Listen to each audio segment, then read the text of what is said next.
নন্দীগ্রামে না শেখ সুফিয়ানে উপনির্বাচনে তৃণমূলের হয়ে লড়তে তিনি নারাজ। আগেই মুখ ফিরিয়েছেন পবিত্র কর, আর এবার বেঁকে বসলেন শেখ সুফিয়ান। বিজেপি কটাক্ষ করে বলছে, নন্দীগ্রামে তৃণমূল প্রার্থী দাঁড় করাতে পারবে তো?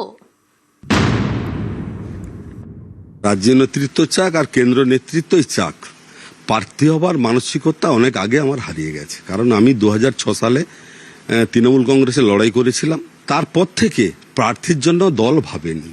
তা আজকের ভাবলে তো আর সেই জায়গাতে আমি পা দেবো না। অতএব প্রার্থী তো দূরের কথা, আমি নিজেকে অবসরের জন্য ওর প্রস্তুতি নিয়ে নিয়েছি। ফ্যামিলির চাপ, আমার মেয়েরা, আমার স্ত্রী, জামাই সবাই বলছে আর রাজনীতি করতে হবে না, যথেষ্ট সম্মান মর্যাদা পেয়েছ, ওইটা নিয়ে তুমি বাড়িতে থাকো।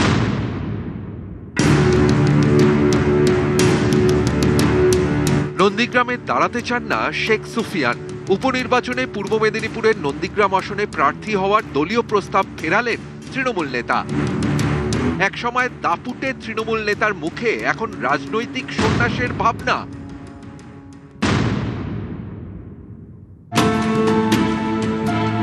একসময় দাপুটে তৃণমূল নেতা, নন্দীগ্রাম জমি আন্দোলনের অন্যতম মুখ শেখ সুফিয়ান। মমতা বন্দ্যোপাধ্যায়ের অত্যন্ত বিশ্বস্ত বলেই পরিচিত ছিলেন। 2021-এর বিধানসভা ভোটে মমতা বন্দ্যোপাধ্যায় দাঁড়ান নন্দীগ্রামে। তখন তার নির্বাচনী এজেন্ট ছিলেন শেখ সুফিয়ান। সেই শেখ সুফিয়ান এখন নন্দীগ্রামের উপনির্বাচনে তৃণমূলের হয়ে লড়তে নারাজ। রাজ্য নেতৃত্ব চাক আর কেন্দ্র নেতৃত্বই চাক, প্রার্থী হবার মানসিকতা অনেক আগে আমার হারিয়ে গেছে। কারণ আমি 2006 সালে তৃণমূল কংগ্রেসে লড়াই করেছিলাম, তারপর থেকে প্রার্থীর জন্য দল ভাবেনি। তা আজকের ভাবলে তো আর সেই জায়গাতে আমি পা দেবো না। অতএব প্রার্থী তো দূরের কথা, আমি নিজেকে অবসরের জন্য ওর প্রস্তুতি নিয়ে নিয়েছি।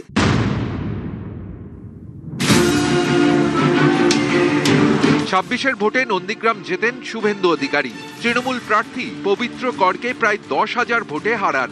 শুভেন্দু জেতেন ভবানীপুরেও। দুই কেন্দ্রেই জেতার পর ভবানীপুরকে বেছে নেন শুভেন্দু অধিকারী। তাই নন্দীগ্রামে ফের ভোট হবে। উপনির্বাচনে কি ফের তৃণমূলের হয়ে লড়বেন পবিত্র কর? না, সেরকম আর লড়াই করার মতো আর ইচ্ছে নেই।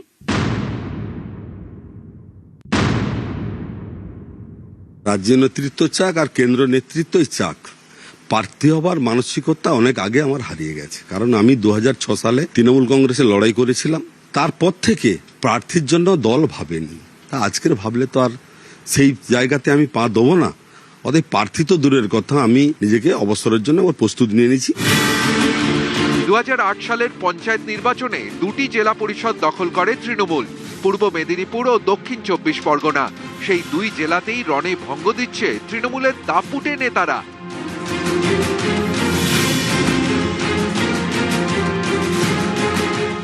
দক্ষিণ 24 পরগনার ফলতার উপনির্বাচনের আগেই ভোট ময়দান ছেড়ে পালান তৃণমূল প্রার্থী জাহাঙ্গীর খান। অনেকেই বলেন, কয়েকদিন আগেও জাহাঙ্গীর খানের নামে ফলতায় বাঘে গরুতে এক ঘাটে জল খেত। রাজ্যে পালাবদল হতেই ভোট ময়দান থেকে সেই পুষ্পা পগার পাড়। তৃণমূলের দুর্গ ফলতায় এখন পদ্মের চাষ। আর এদিকে পূর্ব মেদিনীপুরের নন্দীগ্রামে প্রার্থী হতে নারাজ শেখ সুফিয়ান। তৃণমূল পার্টিটা নেই, সরকার নেই, পার্টি নেই, কোনো ক্যাডার নেই, কাটমানি নেই, তোলাবাজি নেই। সুতরাং কেউ চাইবে না, কোনো মাইনরিটি, কোনো কেউ তৃণমূল দলের সাথে আর থাকতে চাইছে না। তারা পুরোপুরি ভাবে বুঝতে পারছে যে এবার আর কোনোভাবে এই তৃণমূল নামটা মুছে। এই জন্য কেউ আর তৃণমূলে, যারা এতদিন তৃণমূলের পৃষ্ঠপোষকতা করে এসছেন, তারা আর তৃণমূল থেকে মুখ ঘুরিয়ে। শেখ সুফিয়ান একসময় দাপুটে তৃণমূল নেতা, তিনি আজকে অনেকটাই হতাশ, কিন্তু আশাবাদী শুভেন্দু অধিকারী মুখ্যমন্ত্রী হিসেবে সফল হবে, এমনটাই তিনি দাবি করছেন। নন্দীগ্রাম থেকে ক্যামেরায় খোকন দাসের সঙ্গে সুজিত ভৌমিক, নিউজ 18 বাংলা। ফলতায় ধুলিস্বাদ তৃণমূল 2024 সালে ডায়মন্ড হারবারে অভিষেক বন্দ্যোপাধ্যায়কে সব থেকে বেশি লিড দিয়েছিল ফলতা। আর সেই ফলতাই এবার তৃণমূল লাস্ট বয়। বড়সড় প্রশ্নে ডায়মন্ড হারবার মডেল।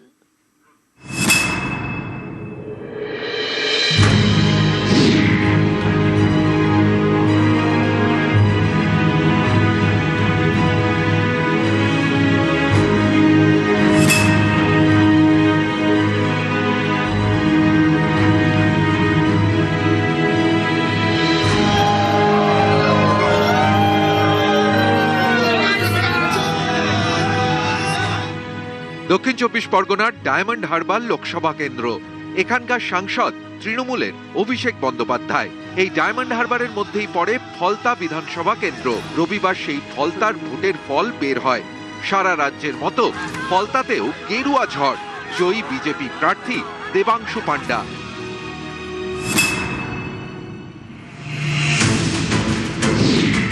দু সালে ফলতায় তৃণমূল পায় 56% ভোট। 2024 সালের লোকসভা ভোটে তৃণমূলের অভিষেক বন্দ্যোপাধ্যায় একাই পান 89% ভোট। সেখানে এবার তৃণমূল নিশ্চিহ্ন। 89% থেকে এক ধাক্কায় কমে 3.7%। ফলতায় লাস্ট বয় তৃণমূল। জাহাঙ্গীর খানের জামানত জব্দ। অভিষেক বন্দ্যোপাধ্যায়ের ডায়মন্ড হারবার মডেল ধরাশায়ী। এ নিয়ে সোশ্যাল মিডিয়ায় পোস্ট করেছেন শুভেন্দু অধিকারী। লিখেছেন, কুখ্যাত ডায়মন্ড হারবার মডেল পরিণত হলো তৃণমূলের হারবার মডেলে। ডায়মন্ড হারবারের তৃণমূল সাংসদ অভিষেক বন্দ্যোপাধ্যায়ও এদিন সোশ্যাল মিডিয়ায় পোস্ট করেন। লেখেন,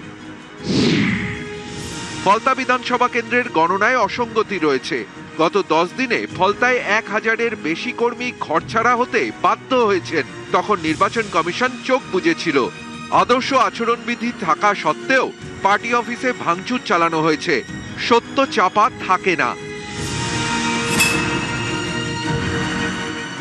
অভিষেক বন্দ্যোপাধ্যায় এত বিপুল ভোটে জয়লাভ করেছেন এবং তার মূল কারিগর ছিল যে ফলতার জাহাঙ্গীর খান, যে 1 লক্ষেরও বেশি ভোটে লিড দিয়েছিল এই বিধানসভা থেকে অভিষেক বন্দ্যোপাধ্যায়কে।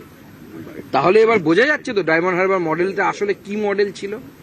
বাংলার মানুষ বুঝতে পারছে, আর কেউ বুঝতে পারুক না পারুক, যে এই ডায়মন্ড হারবার মডেল আসলে ফাঁপা মডেল ছিল, চুরির মডেল ছিল, জোচ্চুরির মডেল ছিল।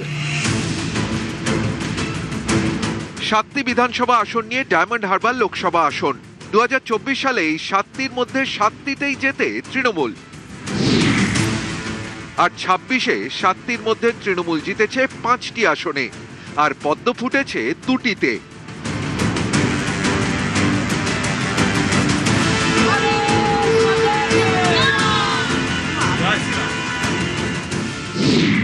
চব্বিশে তৃণমূল পেয়েছিল 10,43,493 ভোট।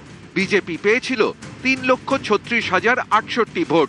7,07,425 ভোটে জেতেন অভিষেক। 26-এ তৃণমূল পেয়েছে প্রায় 7,38,504 ভোট। বিজেপি পেয়েছে প্রায় 6,44,955 ভোট। তৃণমূল আর বিজেপির ভোটের ব্যবধান মাত্র 93,549। অর্থাৎ অভিষেকের লোকসভা কেন্দ্র ডায়মন্ড হারবারে তৃণমূলের ভোট এক ধাক্কায় কমেছে 3,04,989। অভিষেক বন্দ্যোপাধ্যায় এত বিপুল ভোটে জয়লাভ করেছেন এবং তার মূল কারিগর ছিল যে ফলতার জাহাঙ্গীর খান, যে 1 লক্ষেরও বেশি ভোটে লিড দিয়েছিল এই বিধানসভা থেকে অভিষেক বন্দ্যোপাধ্যায়কে। তাহলে এবার বোঝা যাচ্ছে তো ডায়মন্ড হারবার মডেলটা আসলে কি মডেল ছিল। বাংলার মানুষ বুঝতে পারছে, আর কেউ বুঝতে পারুক না পারুক, যে এই ডায়মন্ড হারবার মডেল আসলে ফাঁপা মডেল ছিল, চুরির মডেল ছিল, জোচ্চুরির মডেল ছিল। কোথাও একটা তো গলদ ছিল, 100 বার গলদ ছিল। এটা দলের আত্মসমালোচনার জায়গা। নেতৃত্ব নিশ্চয়ই দেখবেন যে একজন ক্যান্ডিডেট যে নাকি আগের নির্বাচনে ওখান থেকে এমপি কে লিড দিয়েছে 1.5 লাখের বেশি ভোটে, সে হাত জোড় করে বলছে মুখ্যমন্ত্রীর অমুক তমুক আমি ইয়ে করে আমি সরে যাচ্ছি।